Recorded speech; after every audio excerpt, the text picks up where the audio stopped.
happy campers, welcome back to yet another episode of Geeking Out. I'm Spike. I'm Chris. That is Chris. And in this very special episode, by customer request, apparently, I didn't know we had customers, but apparently we have had a request, some idea on what to watch on Netflix. Now, understand Netflix been in the news a lot lately because things are coming, things are going. Of course, they're losing Friends, they're losing The Office, they're losing all kinds of shows going away because everybody's got to have their own streaming service. Yes. Doesn't necessarily mean that you have to abandon Netflix. They do have some original content, and they do still have quite a few TV shows and movies in there. Yeah. Plus, go ahead. I mean, they have on all range. Like, I mean, you have your Korean and TV shows that, I mean, you don't normally get these type of TV shows and stuff like that. I have never checked them out because I really don't want to sit there and read subtitles. But I know some of them are actually very popular in Korea and Japan and all that stuff. So it's, they got that going, and then all their original content. They got really good writers. There is a neat trick on Netflix, though. If you're watching a foreign movie, it helps to check to see if they have an English audio version or English subtitles.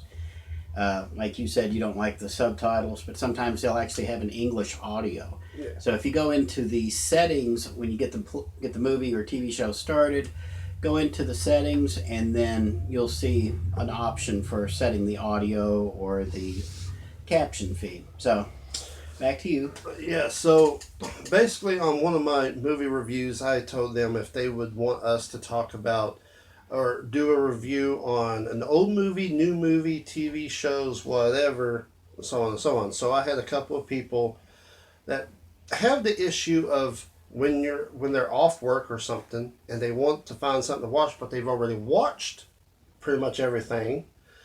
They always want me to recommend some items. So, man, do I have a list for you. So we're going to do like basically top 10 list on TV shows and top 10 list of movies, and then some recommendations of other things that I suggest, but I'm not going to talk about to save time. Okay, so you want to start with TV shows there first? Yes, so on our must-see TV shows, of course I'm going to go with the one that I think everybody has watched if you have Netflix, and that is Stranger Things. Okay, it's going on. I mean, they got season 3 out. Stranger Things is one of the most top-notch shows that I think I've ever watched when it deals with, crazy science, paranormal stuff. So, I mean, with a nice mix of 80s nostalgia piled on top of it. Great. Especially in the most recent third season, they've really piled it on. Oh yeah, definitely. So that's definitely going to be on my list. That, and of course another very popular Stranger Things and this other show I'm about to talk about in number 2 are the most biggest shows on Netflix that everybody definitely goes to and watch. And coming in number 2 is Fuller House. I know he has that Bob Saget look on him right there. He's like, Bob Saget is one of the filthiest comedians in the business. And so are you. Yeah. But I mean, of course, Fuller House. Of course, the kids grew up. They have kids. I like the show. Don't get me wrong. There's just a couple of really annoying characters. There's Antonio, or whatever his name is. Like, he's supposed to be foreign, and he speaks the language, but it almost seems like he's actually faking it, and it's just, the way he talks is just really horrible. It's almost like they got an actor that is from that country, but speaks great English, but is paid to speak foreign to, or in other words, perfect strangers. Pretty much. Perfect strangers. I'm glad you actually brought that one up. I really am. Because I was thinking about how Full House was on TGIF along with Family Matters, Perfect Strangers. So anyway, if you like Full House, then you would like Fuller House because it's, it's not bad. So What's your number 3? Okay, number 3. Moving along. Number 3 is a show that I beg you, please give it a try. Okay, this is a show that is a must-see. They're still working on season 2. I don't know what's taking them so long, but yet I don't want to rush perfection because the first season is great. If you love science fiction, then you're going to love this show. It's called Lost in Space. And no, I'm not talking about the old TV series. Even though it is based off of that series, this one is just a brand new look on that series with a better story. Way better story. And it is absolutely mind-blowing. The way they create for a TV show, the science, the special effects for it, genius. Everything, the cinematography, all the way down to the acting, well done. The actors are great. I can't get enough of this show. Lost in Space. I should also point out, if you're watching this, get a piece of paper and a pencil and write these down because I'm trying to help you. Okay? Also, at the end of this video, I'm going to give you a website that will actually let you look up all the stuff on Netflix by category. So stand by on that.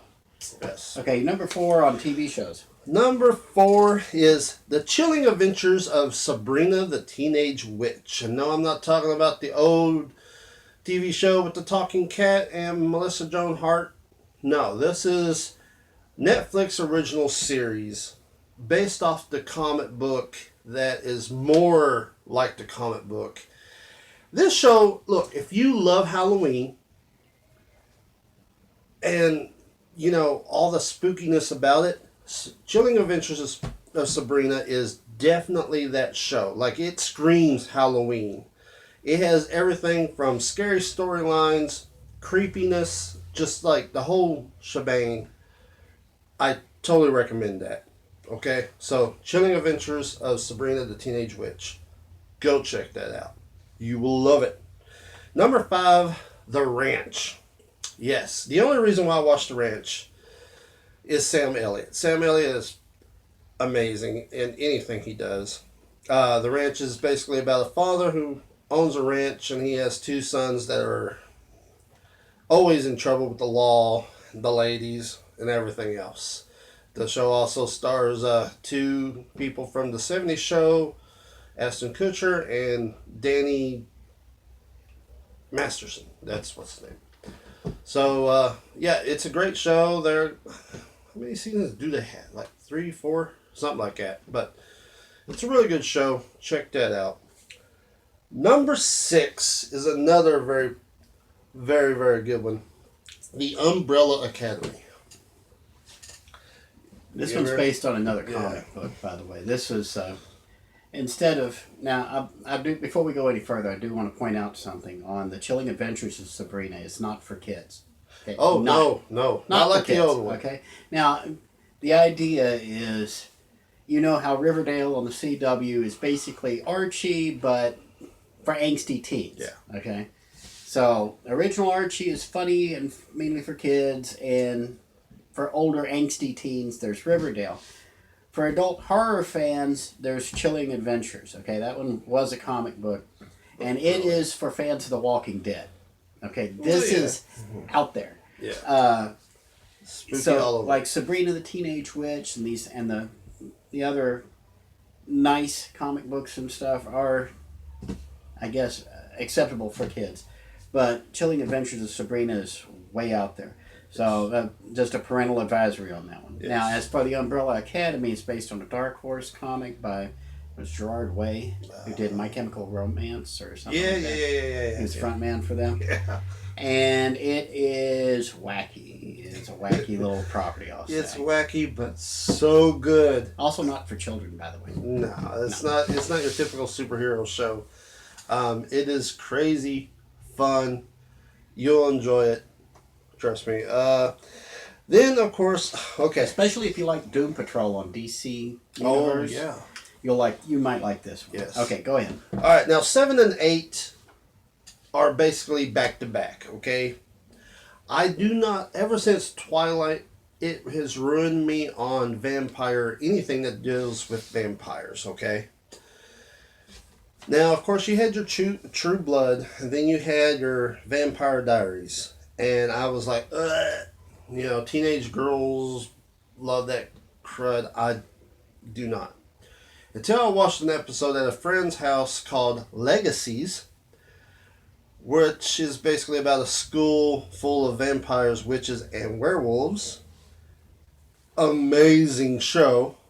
I watched it all, and then I found out, Legacies is literally a spin-off from the originals, and the originals is a spin-off from Vampire Diaries. Now, they told me, skip Vampire Diaries, watch the originals. So, at number 7, the originals. An amazing show. Like, this show reminds me of, like, the last good vampire movie I watched was Interview with the Vampire. Same tone. And for a TV show, this came on the CW. Good Lord, the special effects, the action, the setting. I can't believe that they literally, it blew my mind. The originals is gritty, awesome, and really violent. Not too violent. I mean, it's on TV network, so, But great. The spin-off, Legacies, an amazing show. These shows came on the CW. Legacies is going on its second season, so you still have time on the Legacies to catch that up. So I suggest those two must watch. Okay? So that was 7 and 8. Number 9, if you're looking for some humor, I would say Mr. Iglesias. Starring Gabriel Iglesias, a comedian that is just funny.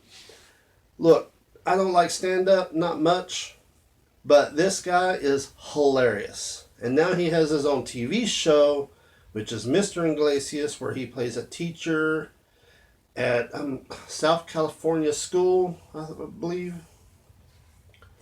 Hilarious. Gabriel Iglesias was the fluffy guy. Yes, he's known as Fluffy.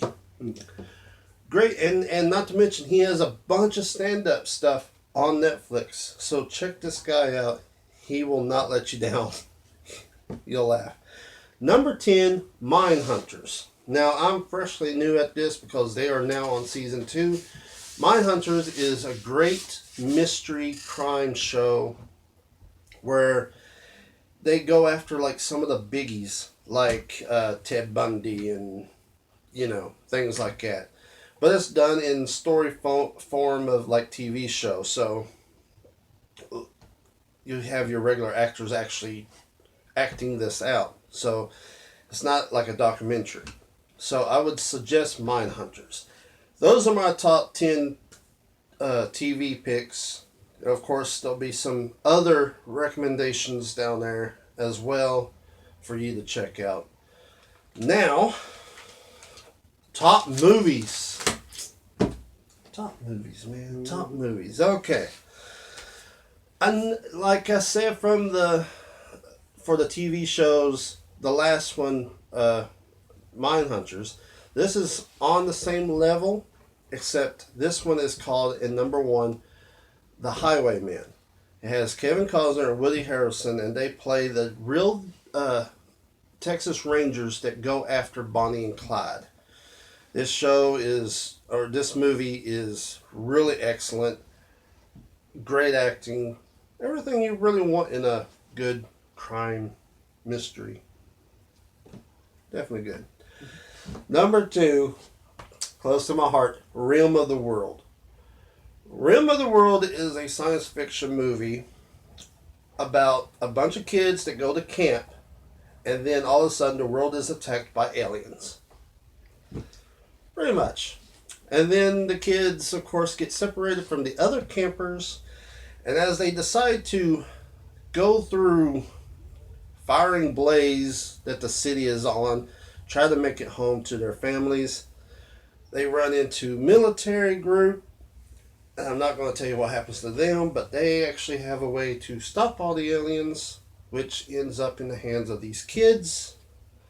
But, wait, okay? It's not all about science fiction.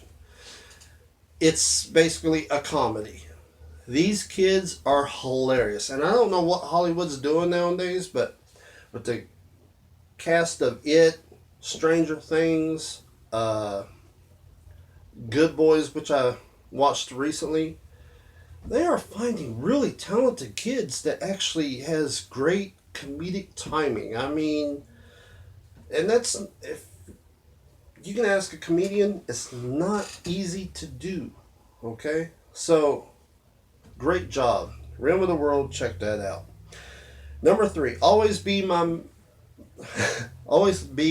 maybe. I always want to say baby for some reason. Because that's the way it usually song, goes. yeah. Always Be My Maybe is a movie. If you ever watched Fresh Off the Boat, the creator wrote this movie for Netflix, and it is a hilarious movie. So hilarious that they found a way to get Keanu Reeves to play a boyfriend in the movie that is, he plays himself, but really cocky. He has a cocky attitude. Like, I'm Keanu Reeves. I can do whatever, type of thing. That wasn't a bad Keanu Reeves. I could do another Bill and Ted movie and make you watch it. And I will watch it. He will. He will. Anyway, it's a hilarious movie. Always Be My Maybe. Check that out. Alright,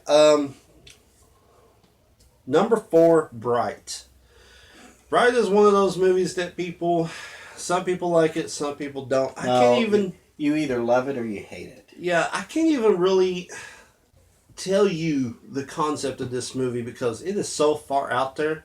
This is now, to be honest and upfront, I don't subscribe to Netflix anymore. My subscription, I gave it up about 3 or 4 months ago. And quite frankly, there's a bunch of other stuff out there to watch. I don't pay attention to Netflix because they went and focused on the original stuff. 90% of the original stuff is crap. But no! You've managed to find some good stuff in there. Bright is kind of like Alien Nation, but with Agent K from Men in Black. Sort of, in the human detective role. And it is one of those divisive ones. I liked it. I liked it too. A lot of critics didn't, but hey, not everybody's going to drink oolong tea. Okay. I mean, it could have been. I mean, it's basically a cop crime story. Just add fairy tales stuff to it, and that's pretty much what it is. I mean, either which way, it was good. It's just it's weird that that's how they decided to do split. Combined. But another movie is at number 5 is a movie that I haven't seen since I was a kid, but I really have a soft heart for this movie now and then. This movie came out in like 96, I believe. It had Rosie O'Donnell, Demi Moore, a couple other people I really can't honestly mention. Christina Ricci. Yeah. Moving on. There's more. But it's a great coming of age story. I think you guys will love that one. Number 6 is a movie that I'm so glad that I got to see again. Inkheart. Inkheart is a movie about, it has Brendan Fraser and Andy Serkis. This was like, I didn't know that he was in this movie until I rewatched it. Andy Serkis, I believe this was like the first time I actually saw him. He plays the villain in the movie. If you don't know who Andy Serkis is, he's played Gollum. He's played all kinds of things. He was most recent as the bad guy in Black Panther. Amazing guy. Really talented. Inkheart is basically about a guy who has a thing called Silver Tongue, where if he reads a book, characters from the book will come out, but something must go in. So that's what the whole movie is about. It is so good. The story is so good. If they get this guy who stutters, and he has the same thing as Silvertongue, and he tries to read, and the characters that come out of the book are not quite right because he stutters. So they still have pages of the book written on their skin. Amazing story. Got to watch it. It is great, great, great. Number 7. Speaking of Andy Serkis, he directed a movie for Netflix called Mowgli. Yes, based off of the Jungle Book. This was one of those things that was divisive because he was trying to make this movie, but Jon Favreau was making the Jungle Book. So he decided to name his movie Mowgli, and Jungle Book was way better than his version. So that his version went straight to Netflix. Still a good watch, though. Still a good watch. So I suggest that. Anyone want to say on that one? Okay. Number 8, Tucker and Dale versus Evil. The only reason why I put this on here is because it's so darn funny. You got your country hicks and your teenagers who, it's supposed to be a horror movie because, country hicks are always trying to kill the teenagers and stuff like that. Eat them, whatever. Except this time, the teenagers, it's all in their head, and the country guys, the rednecks, they are just innocent guys. But yet, it just, the events that keep happening, they don't mean to, but it's happening around them. It's a new take on your classic horror films with all that nonsense like Wrong Turn and stuff, except it's just hilarious. You got to watch that one. Yeah, it's kind of. Let me summarize Tucker and Dale vs. Evil, because I actually watched most of it. It's like the deliverance of the Texas Chainsaw Massacre to the Army of Darkness. That's basically what it is. That's a great way to. That's a good one. I like that. Number 9 is another great one, Evolution. This is another movie that's been out forever. It was supposed to be a newer kind of Ghostbusters-like. Dan Aykroyd and them and Ivan Reitman decided to do this movie together, just like Ghostbusters, except they deal with alien creatures that landed in a meteor, and now it's spreading like wildfire, like it's everywhere.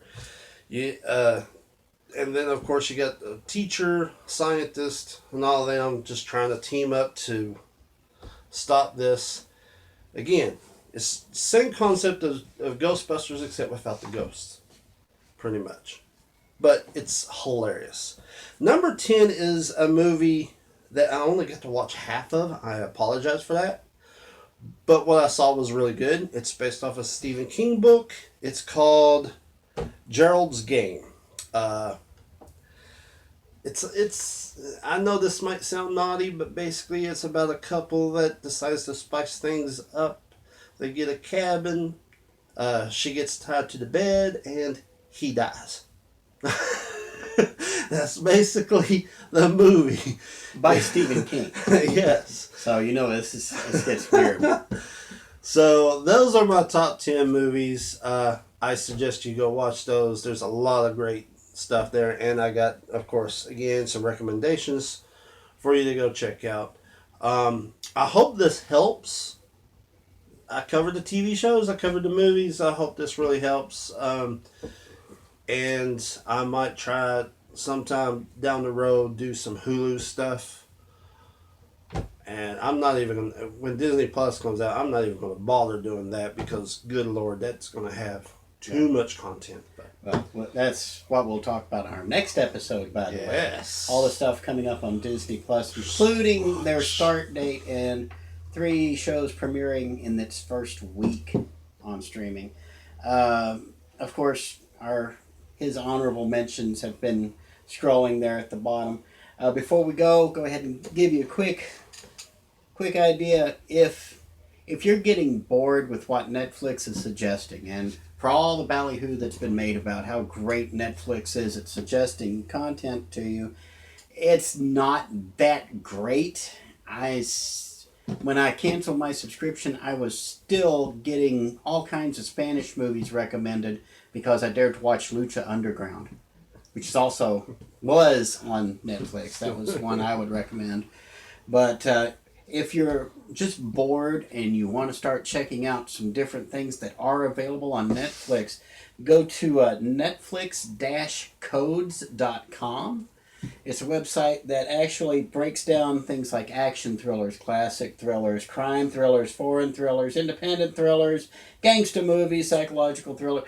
It just narrows all these down, gives you a specific number for each genre, and then it tells you all you have to do to go to Netflix on a web browser, sign in, type this number in at the end of the Netflix address to replace the cat ID with this number, and it will take you to a list of all the psychological thrillers on Netflix.